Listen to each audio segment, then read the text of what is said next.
নিজের মামার সাথেই প্রেম প্রিয় ভাগ্নির, পরিবার সমাজ সবকিছু দূরে সরিয়ে পালিয়ে বিয়ে, কিন্তু তারপরেই হঠাৎ ঘটে গেল বিরাট কাণ্ড। মামা ভাগ্নির এমন প্রেম কাহিনী থেকে অবাক এলাকাবাসী।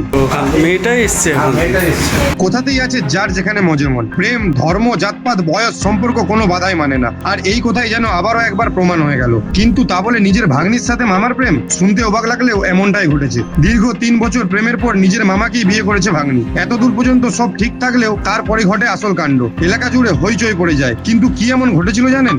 স্থানীয় সূত্রে জানা যায়, বহরমপুর থানা এলাকার সম্পর্কে ভাগ্নির সঙ্গে তার মামার প্রায় 3 বছর প্রেমের সম্পর্ক ছিল। প্রায় 3 মাস আগে বাড়ির থেকে পালিয়ে এসে সেই মামাকেই বিয়ে করেছে, কিন্তু মেয়েটির পরিবার এই বিয়ে মানতে নারাজ। এই ঘটনায় মেয়ের পরিবার আইনের আশ্রয় নেয় তাকে ছেলের কাছ থেকে বাড়ি নিয়ে যাওয়ার জন্য। কিন্তু মেয়ে হরিহরপাড়া থানা এলাকায় তার মামার সঙ্গেই সংসার করতে শুরু করে। কিন্তু হঠাৎ বুধবার সকালে তারা জানতে পারে তাদেরকে আইনের আশ্রয় নিয়ে আলাদা করা হতে পারে। এরপরই তারা রীতিমতো ভেঙে পড়েন এবং সিদ্ধান্ত নেন থাকলে একসাথেই, নইলে নিজেদের শেষ করে ফেলবেন। যেমন ভাবনা তেমন কাজ। প্রেমিক প্রেমিকা দুজনেই একসঙ্গে কীটনাশক খেয়ে মৃত্যুর চেষ্টা করে। পরিবারের লোকজন তাদের উদ্ধার করে হরিহরপাড়া থানা এলাকার একটি বেসরকারি হাসপাতালে ভর্তি করেন। বর্তমানে দুজনই স্থিতিশীল বলে জানা গেছে।